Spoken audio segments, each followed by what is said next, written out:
सबैजना बिहान उठ्नुहुन्छ र आफ्नो ग्रिल खोल्नुहुन्छ घरको र गुड मर्निङ भन्नुहुन्छ। म चाहिँ डाइरेक्ट उठेँ, कुच्चो समातेँ, आँगन बढाउन थालेँ। कति डिफरेन्स छ होइन। र धैर्य धरिराखेको छ, काश हाम्रो पनि त्यो दिन आउँछ र हामीले पनि त्यस्तो गरेर ग्रिल खोलेर गर्न मतलब गुड मर्निङ भन्न पाइन्छ भन्ने सपना त छ। तर केही छैन, घर त मन्दिर हो आफ्नो लागि। जस्तो भए पनि जे भए पनि आफ्नो घरै हो होइन। र मेरो त्यस्तो ग्रिल खोल्ने त छैन, भए पनि इन्जोय गरेर भिडियो बनाउँछु। हजुरहरूले मन पराउनुहुन्छ भन्ने आशा गर्दैछु र वेलकम छ सबैजनालाई एज घिमिरे मिनी ब्लगमा। र हेर्न सक्नुहुनेछ बिहान मर्निङको टाइम भइसक्यो, आँगन पनि बढारिसकेँ र यता आमा छोरी चाहिँ पानी पिउन थालिसकेका छौँ। धेरै लामो ब्लग बनाउँदिनँ, धेरै अब टाइम पनि छैन होइन। र मसँग क्यामेराम्यान पनि छैनन् भिडियो गरिदिने। थोरै टाइम आफूले अब यसो जतिखेर भ्याउँछु त्यतिखेर थोरै भिडियो बनाएको हुन्छ, त्यसलाई नै एडिट गरिराखेकी छु। र मैले सबै त्यो काम सकेँ पनि र एक दिन अगाडिको कपडाहरू थियो, पानी पनि छिट्याउन थालिसक्यो। पानी पर्छ भनेर सुकाउनु चाहिँ पर्ने, उल्टै घाम लाग्छ भनेर बिहानको टाइममा म चाहिँ उठाइराखेकी छु। र मैले सबै त्यो काम सकेर किचनमा आइसकेँ, किचनमा बढारकुँढार गर्न थालिसकेकी छु। अब केटाकेटी स्कुल जान्छन्, सानसानो काम त गर्नै पर्छ। र मैले चाहिँ अब किचनबाटै स्टार्ट गर्छु, पहिले चाहिँ रुम चाहिँ पछाडि गर्छु भनेर यता म चाहिँ चिया पकाउन थालिसकेकी छु। र जाडो भयो, पानी परेकाले गर्दा म चाहिँ स्वेटर पनि लगाएर आइरहेको छु हेर्नु न।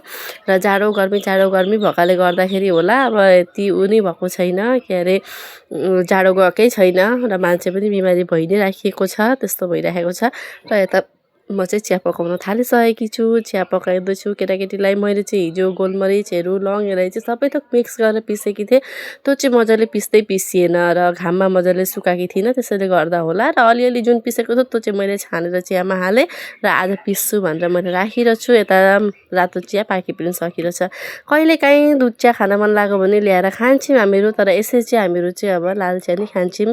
र यता छोरा र छोरी बसिसकेका छन् चिया खान हेर्नु न, यी दुईजना बिहानको टाइममा मुड पनि कस्तो हुन्छ होइन। र उनीहरूलाई सबै थोक गरिसकेर म चाहिँ यता नुहाउन गइसकेकी छु। नुहाइधुवाइ गरेर आएकी त भित्र हेर्नु त यी बाउ छोरीको लडाइँ लागिराखेको रहेछ। फेरि बाउ चाहिँ यति जिस्काउनुहुन्छ छोरीलाई, यति जिस्काउनुहुन्छ छोरीलाई। अनि तपाईँको घरमा पनि त्यस्तै हुन्छ भन्नु त। म चाहिँ धेरै जिस्किराख्दिनँ है केटाकेटीसँग, तर बाउसँग चाहिँ यति जिस्किनुहुन्छ भने। अनि म चाहिँ नुहाइधुवाइ गरेर आएर यसो अलिअलि हल्काफुल्का मेकअप, धेरै त केही लाउँदिनँ। एउटा लेक्मीको क्रिम लाउँछु, टिको लाउँछु, लिपस्टिक लाउँछु, त्यही हो मेरो चाहिँ मेकअप। केही नै छैन मेरो चाहिँ मेकअपको सामान, लिपस्टिक र त्यो लेक्मीको क्रिम छ एउटा, त्यति नै हो। र सिन्दुर त्यो त कमन होइन। र यसो कपाल सपाल बानो हो र जल चढायो भगवान्लाई, त्यति नै हो मेरो चाहिँ।